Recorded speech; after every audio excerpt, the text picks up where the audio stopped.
Hi, I'm Aaron Cumashot, VP at SpecTIR. SpecTIR is a data and remote sensing services company, and we provide airborne hyperspectral mapping services. So we've been providing services in Mexico since about 2011. We've worked in collaboration with SGM in helping their program get started, but now we are primarily flying our own instruments in Mexico. Right now, we are working on 5 continents. And our primary instrumentation is your classic Vernier SWIR hyperspectral. And today we're flying the actual long-wave hyperspectral from the air. So it's giving us a whole new set of capabilities for geological mapping. When the projects require it, we can also add the thermal, LiDAR, high-resolution imagers, whatever the project specifics are. So we fly all of our missions on fixed-wing aircraft, and we're taking these different data sets, especially from the Vernier SWIR and from the long wave, and everything has precision spatial co-registration. So all of the pixels from the different instruments, they're all using the same navigation systems, and everything is mapping cohesively across the spectrum. We have unparalleled production rates. We can provide basically regional scale mapping at very high resolution with hyperspectral. So right now, with a 3-meter data set, we can cover up to 2,000 square kilometers per day with this airborne system. So it's really kind of unique. It's unlike really anything anyone's done before with this, especially with the long wave and the Vernier SWIR technologies. We can do smaller areas with much higher resolution as well. We can go down to 0.5 meter resolution with full Vernier SWIR long wave hyperspectral, and with the full system and with certain band configurations, we can collect up to 500 bands across those spectral ranges. And so here we have an image at the bottom of both systems, all integrated with a Cessna 404. This is actually down in Australia, but you can get an idea of the compact size. So we are very versatile to fly in many different types of aircraft. Our main business is mining exploration, but we also do work in oil and gas and with environmental work. But some of the main applications for mining exploration, we've been very successful with copper porphyry projects, gold and copper porphyry projects, Skarns, which is the focus of today's talk, and then VHMS, epithermal. Of course, we're based in Reno, Nevada, so we're flying basically the whole state of Nevada in an archive right now with Vernier SWIR and long wave for all of the high and low sulfidation epithermal gold silver projects up there. We're also doing major campaigns in Australia for banded iron. The long wave has given us the capability to map silicates better than anything has ever. Like you think of Aster, right? There are some thermal bands. There are claims to be able to map silicates, but this is the real deal. We're actually mapping quartz. We're getting to map quartz at large regional scale, quartz grain size. So we're getting really down to the vein systems and being able to differentiate the quartz grain sizes within the veins. But in the banded iron formations, like in Australia, we're actually looking at the mineralized banded irons and being able to tell which ones can be mined by the amounts of silica within the iron oxides. So yeah, right now we're very busy. We're a small company. We're working on 6 continents, but we'd like to spend a good deal of our year in Mexico and the United States. And there's plenty of great ground in northern Mexico for hyperspectral, so it's quite ideal. So many of you probably used spectral work, whether it's with handheld like ASD, Halo type instruments, or with core logging, or perhaps with satellite-based Aster or Worldview 3. Which that's great, and spectral is very important, and you can get tons of information from those. From the Vernier, we get the iron oxides. From the SWIR, we get altered clays, kaolinite, alunite, pyrophyllite, and then also some of the propylitic minerals like chlorite. But they're missing half of the picture because most of the Earth's crust is made of silica-bearing minerals. And that's where the long wave comes in to tell us, what's going on with the lithology, what's going on with the rock-forming minerals. So from the long wave, in the silicates, we're able to map quartz, different feldspars like albite's a very strong one, orthoclase. And then very important for the skarns are the calc-silicates, where we're able to look at garnet, pyroxene, wollastonite, epidote, vesuvianite. And even though you can do some carbonates in the sphere, the long wave takes it to a whole nother level. We're actually able to look at the differentiation and chemical composition change between dolomite, calcite, and then also look at the marbleization of the carbonates into a fine-grained calcite, which has this very unique signature in the long wave, which you just can't see any other way. And then obviously in the long wave, we'll also get some gypsum and alunite sulfates, which are helpful in epithermal projects. So this is an example of the mapping of quartz grain size. This is from the Rosemont project up in southern Arizona.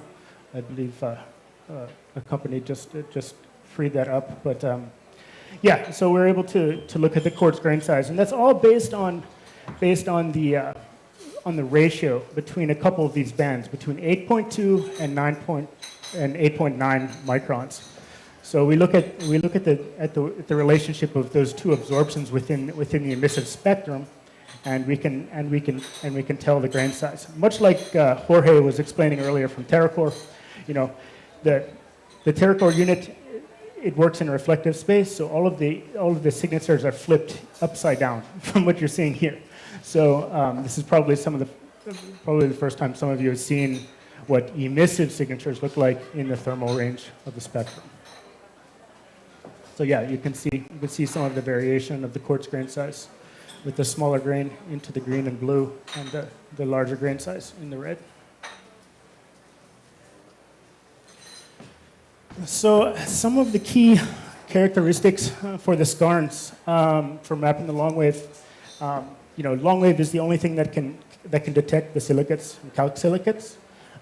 We can do the garnet composition and the garnet detection, which is very helpful for the contacts along the intrusive bodies, and it can put you onto some new skarns, especially when you have some cover and you have light garnet exposure out in the field. You can detect just very hints of garnet.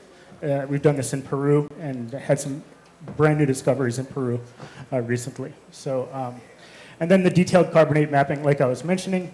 So here you have the two different carbonate signatures. This is calcite and dolomite, and those are the composition there is characterized by the shift in the wavelength there, just as it would be in the sphere.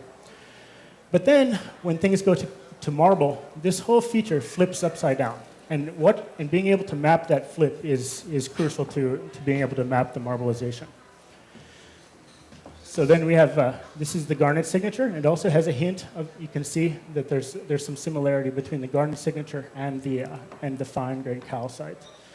And then we have pyroxene, epidote, and of course quartz. This is the most simple of all signatures for the long wave. Okay, in the spring of 2021, we had the opportunity to work with Silver Wolf Exploration, and I want to thank them for allowing us to use some of their imagery for the presentation today. But this is the Ana Maria project, just to the northwest of Torreon. And you can see I'll step down for a second. There's a few different pieces that they are working there, but this is characterized by a large tertiary granitoid body with the dikes and sills, which are intruded into Cretaceous sediments. So you can see even in the geological map, the intrusive body is quite apparent. The mineralization in the skarn is our magnetite garnet skarns along the margin of the intrusive, and more distantly carbonate replaced CRD deposits down in the south. So they say the skarns are golden rich, and the CRDs are primarily silver, lead, and zinc targets. Okay.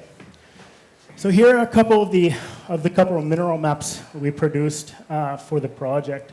So this talk is more focused on the skarn, so we've kind of cut things off on the image, and we're just focused on the intrusive and the carbonate along the intrusive there. So in this image on the left, it's what we call a ternary image. So in red, we have clay, green, we have quartz, and blue is just a combination of all of the carbonates. So this is a very good tool. We can look at the geometry of the intrusive. It comes out plain as day. Even if the imagery was completely black, the signals will give us this perfect answer for mapping it. And then when we start to break it down into the mineralogies, we have quartz ALOH, which is 80% of the time when we map quartz from the air, there's some clay component to it. So we usually create a quartz ALOH mixture class in there. So we have quartz ALOH, ALOH phyllosilicate. I can't even read it up here right now. But calcite, dolomite, fine-grained calcite, and then the garnet, of course. So the garnet is mapped in here along the interface of the intrusive. Okay, so this map is really neat. So this is another ternary image on the left that's just focused on the carbonate responses in the project. So in the red is the fine-grained calcite, which clearly, based on our intel on the ground, was all mapped directly to actual marble extraction pits. And then in the green is the calcite, and in the blue is the dolomite. So which the dolomite signature seemed to be magnesium enriched, and so we're noticing that there might be some replacement going on as it gets closer to the contact of the intrusive there. And then this image is the carbonate composition. So in the blue, it's more dolomitic, and then coming to red, it comes to more of a calcite. So also in the same areas where we're seeing the garnet, there's a change from the dolomite to the calcite in the carbonate composition. Okay. So this is a zoomed-in image draped over the DTM of the actual garnet. The garnet mapping. So you'll see here some of the garnet. It is mapped in the drainages and also on the ridges between them.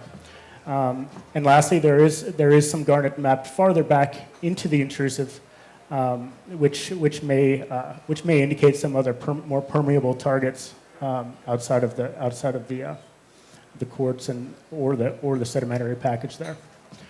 So.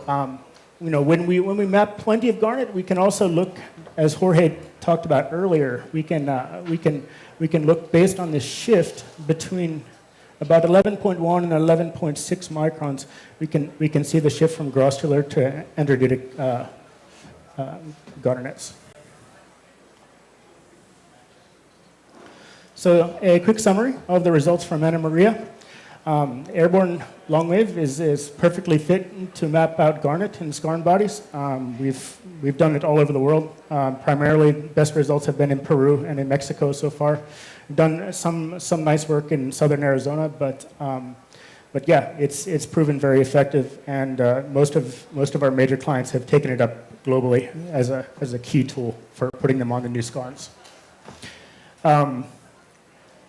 Garnet is suggesting that skarns are both formed along the intrusive contact and in specific units away from the contact. So yes, as I mentioned, it could be more permeable lithology for drilling. It's also accompanied in changes both by carbonate texture and chemistry. So we're looking at major changes in the response of the carbonate completely from more distal to more proximal areas.